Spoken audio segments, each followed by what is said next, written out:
히브리서 11장에는 지금까지 많은 믿음의 조상들이 등장했습니다. 그들은 한결같이 믿음으로 세상을 바라보는 사람들이었지요. 그들에게 믿음은 현실을 뛰어넘는 힘이었고 환경에 굴하지 않는 능력이었습니다. 그 많은 선조들의 이야기가 계속됩니다. 11장 32절에 기록되어 있듯이 선조들의 일을 다 말하려면 시간이 부족할 겁니다. 앞에서도 이야기했지만 히브리서 기자가 믿음의 선조들을 언급한 이유는 믿음을 지키며 사는 것이 힘들어 보이는 현실이지만 우리 조상들이 살았던 시절도 그렇게 녹록하진 않았다. 그러나 그들이 믿음을 지키며 끝까지 순종했더니 하나님께서 칭찬하시는 위대한 선조의 반열에 오르지 않더냐, 그렇게 말하는 것입니다. 그러니 우리도 흔들리지 말고 믿음을 붙들어야 한다는 거죠. 이 간절한 외침을 지금 이 시대를 살아가는 우리도 들어야 할 것입니다. 오늘 말씀을 통해 몇 가지만 짧게 생각해 보기를 원합니다. 첫째는 믿음의 능력을 활용하라는 것입니다. 오늘 33절부터 이어지는 말씀을 보세요. 여기에는 믿음의 조상들이 믿음으로 어떤 일들을 행했는지 기록되어 있습니다. 그들은 먼저 믿음으로 나라를 이겼다고 합니다. 큰 대적을 만났지만 믿음으로 맞서 승리한 이야기를 우리는 알고 있습니다. 아말렉과의 전투에서 이긴 모세, 가나안 전쟁을 승리로 이끈 여호수아의 이야기를 생각해 보면 될 거예요. 또 그들은 믿음으로 의를 행했다고 합니다. 어려움 중에서도 악을 선으로 이기고 의로운 행위를 통해 칭찬받은 것을 말하죠. 다윗과 노아를 기억해 보십시오. 또 믿음으로 약속을 받았던 이도 있다고 합니다. 아브라함과 그의 후손들이 그랬죠.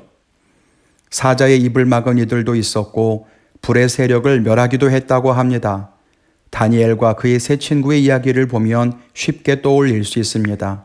믿음으로 칼날을 피한 라합과 같은 사람, 연약한 가운데 강하게 된 요셉 같은 사람, 전쟁에 용감하게 되어 이방 사람들의 진을 물리친 사람도 있었다고 합니다. 우리가 기억하는 놀라운 믿음의 이야기들이 아닐 수가 없습니다. 그것이 믿음의 능력입니다. 우리도 믿음을 가지고 있으면 대적을 이길 수 있고 의를 행할 수 있고 불의 세력이나 사자의 입을 막을 수 있습니다. 약속을 이어받을 수 있으며 연약한 중에서도 강하게 될 수 있습니다. 그런 것이 믿음의 능력입니다. 아마 이런 믿음 모두가 다 원하지 않겠습니까? 그런데 믿음의 능력은 그것이 전부가 아닙니다. 35절 이후에 보면 믿음의 능력에 또 다른 면이 기록되어 있습니다. 어떤 이들은 더 좋은 부활을 얻고자 하여 고문을 받아도 구차히 풀려나기를 원하지 않았다고 합니다. 또 어떤 이들은 조롱과 채찍질 뿐 아니라 결박당하는 것이나 옥에 갇히는 시련도 능히 받았다고 합니다. 심지어는 돌로 치는 것도, 톱으로 켜는 것도, 지혐이나 칼로 죽임당하는 것도, 떠돌아다니거나 궁핍하거나 환난과 학대를 받는 것도 능히 당했다고 합니다. 이것이 믿음의 능력입니다. 우리는 보통 믿음으로 세상을 이긴다고 하면 전자의 경우를 생각합니다. 적을 이기고 내가 강하게 되고 어려움 중에 내가 복을 받아서 인생 역전을 얻는 거죠. 그것이 믿음의 능력이라고 생각합니다. 그런데 믿음의 능력은 그런 모습으로만 나타나지 않습니다. 믿음의 진정한 능력은 환난을 이기게 합니다. 그런데 환난을 이긴다는 것은 환난이 사라지는 것을 말하는 것이 아닙니다. 환난 앞에 굴복하지 않는 것을 말하는 거예요. 가난과 박해에도 굴복하지 않는 것, 시련과 고통에도 물러서지 않는 것, 그것을 가능하게 하는 힘이 바로 믿음이라는 것입니다. 우리는 착각해서는 안 됩니다. 환난을 멈추게 하는 것만이 믿음의 능력은 아닙니다.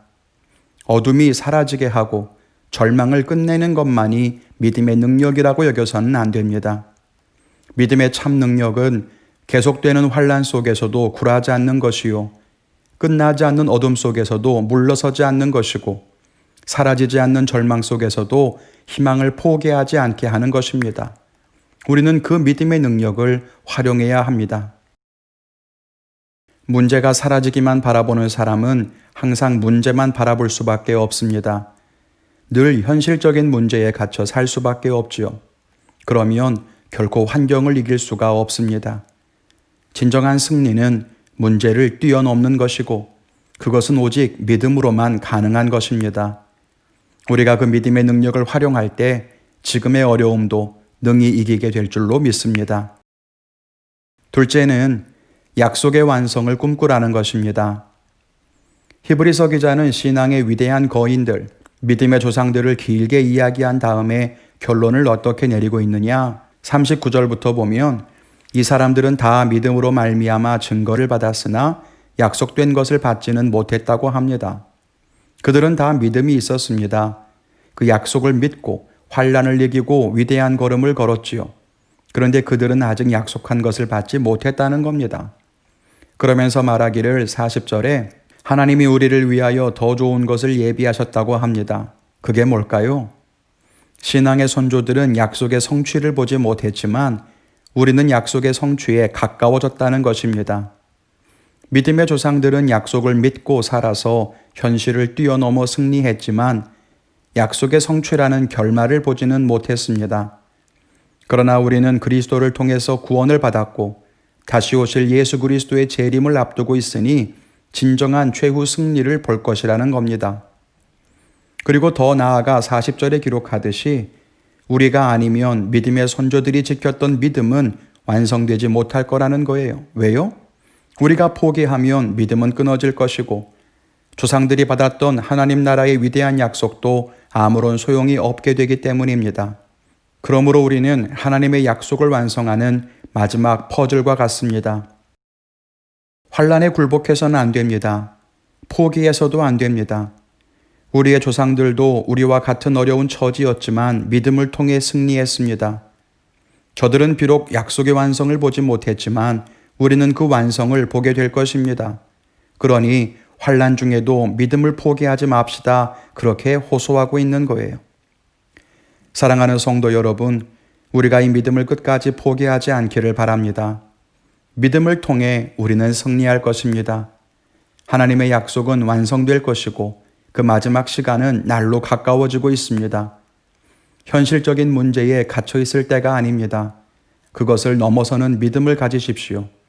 우리가 가진 믿음은 우리가 생각하는 것보다 훨씬 더 큰 능력이 있습니다. 그 믿음을 활용해서 오늘도 세상을 이기는 승리하는 성도님 되시기를 주님의 이름으로 축원을 드립니다.